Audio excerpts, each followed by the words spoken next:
A maze of mirrors must be very difficult to escape. That's correct. His Majesty was very satisfied with the grandeur of the eeriness of the maze, but he soon grew bored when he unraveled the secret. His Majesty then ordered Eric to create something more interesting with mirrors, and so Eric made the torture chamber, a place filled with nothing but steel fortresses, inescapable illusions, and heat. His Majesty was gleeful to see Eric's prisoners wither in such agony. Do you think Eric enjoyed watching prisoners suffer in agony from the very beginning? I can't say. I am unsure if His Majesty forced him to, or he naturally found joy in such perversions from the start.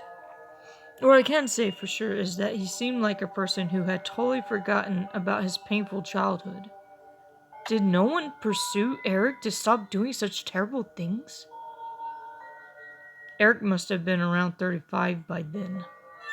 In order to forget about his country's troubles within and abroad, His Majesty made Eric do even more cruel and violent things. He even had Eric invest devices to keep in check the regional lords who dare defy him, and to assassinate them if needed. While Eric felt pure joy from creating such devices, anyone could tell immediately that all of that work led by Eric astray.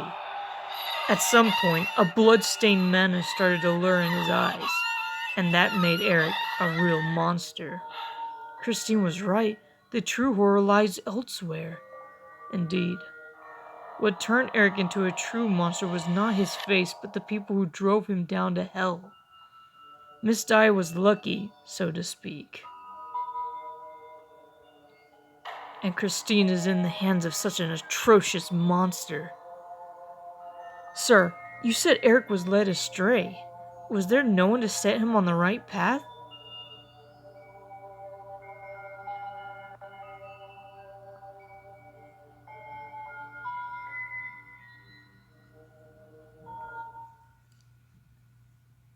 Well, I should have been the one to do that. But it was clear that Eric would leave Persia if he realized the true nature of what he was doing. It was certain that he would suffer most immensely the moment he realized the difference between good and evil. But wait, you mean you didn't even intervene? Even when you knew what Eric had been doing and what was being done to him? It wasn't my place to go against His Majesty's wishes.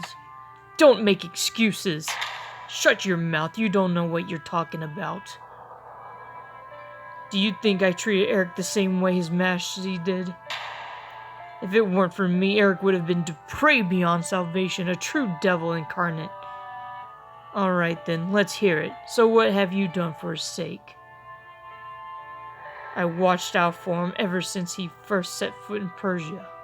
Eric relied on me greatly ever since he arrived to the foreign land, especially ever since His Majesty discarded him one time. Eric was a totally different person when he was with me, not by His Majesty's side. Would you care to elaborate? His eyes were darkened with fear and hatred toward the world and himself, and no mask on earth was able to cover up his bloody madness. But when he was with me, the wounded beast was gone. I only prayed that Eric would find comfort and sanity by my side, free from any negativity eating him up inside. Which was why I couldn't talk to him about His Majesty, or guide him to what's right and wrong, good or evil. But sir, you well knew what he was going through, and still...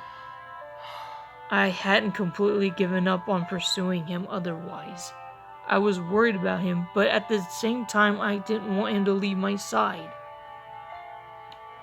I was the only person he could confide in without his mask on. I always thought of him as a friend rather than someone under my supervision. Even now I consider him this.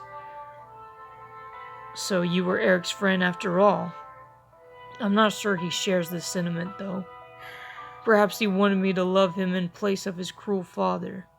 However, the world has presented him with nothing but an abyss of despair to a man who so craved for love. And like any father would, I accommodated his every wish. I wanted him to feel as he was up in a heavenly garden, not entrapped in a deadly hell.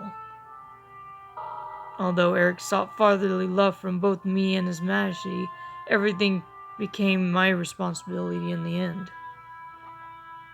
So what happened to the strange game of pretending to be family in the end? That game was shattered to pieces.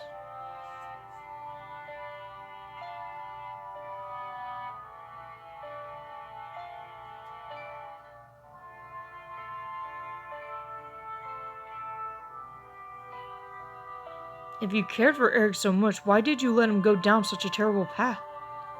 I couldn't just sit back and watch Eric continue to go astray. And as much as I knew that I would eventually suffer because of Eric, I was more afraid of the harm that would come to him. His Majesty was fond of Eric, but he did not want his existence to be known beyond the court. I used that fact against him. What do you mean? Did you frame Eric? That's correct. The day we received an emissary from Russia, our adversary, I lied to His Majesty that Eric had been conspiring with Russian aristocrats. But that would have surely put his life in danger. And if it was discovered that you lied, you could have lost your life as well. I wasn't trying to get him killed. I only tried to create an opportunity for him to get away. I thought he would be exiled at worst, not executed. You're right, for those seen as traitors are never punished with death. Perhaps His Majesty knew that I planned, and he appointed me as Eric's executioner. You had that coming. So, then what happened? Did you find it hard to kill the man you regarded as family with your own hands? Since I had connections with the Sultan of Turkey, I secretly sent Eric to Turkey, and then obtained a drowned corpse to make it look like Eric had died while trying to escape. His Majesty pursued the matter of Eric no further, but took my privilege and title away from me. So I decided to flee to France to stay alive. Out of all the countries and cities in the world, you just had to choose Paris of France to flee to.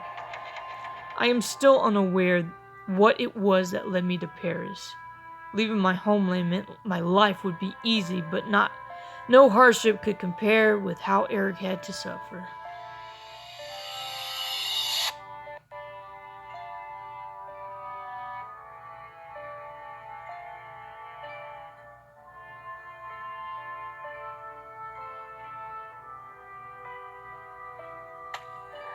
I'm certain Eric made a name for himself in Turkey as well.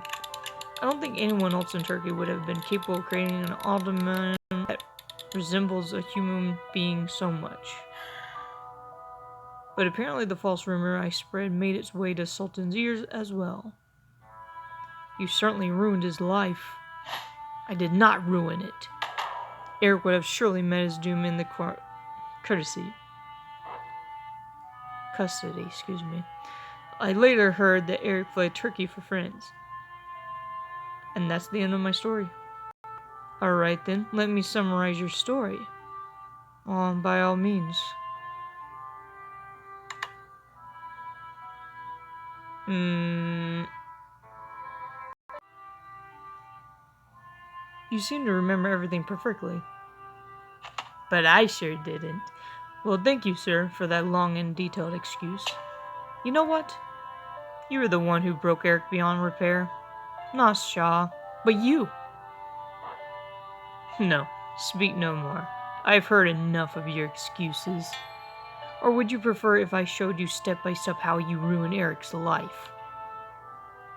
It's not just his life you ruined either. All those people who were killed by his inventions. Joseph Bouquet and the lady who was killed by the chandelier. Those people in the opera house threatened by him. And even Christine and me. It even seems like there was someone else in prison in Eric's house. This is all your fault, sir. What did you say? Someone in prison there? Eric, he lied to me. Face reality, Mr. Daroga. Too many people suffered because of Viscount. Do you think that I'm responsible for those atrocities? Did I kill or abduct anyone like Eric. Eric is the one who ultimately committed such evils. He's the one who should be angry at, not me. I'm aware of that, but I can't say that you're completely free from blame. You said you wanted Eric to live in Heavenly Garden, not in hell. Shaw may be the one who's darkened Eric's eyes with blood and ashes. But you, sir, were the one who blinded him, rather than clearly his vision. And everything that happened here is a consequence of your actions, am I wrong? Think whatever you like, Viscount de Chagny, but I tried to protect you and Miss Daae. Ah, is that right? Well, you were certainly helpful in that sense. I'd like to explain what I've gone through.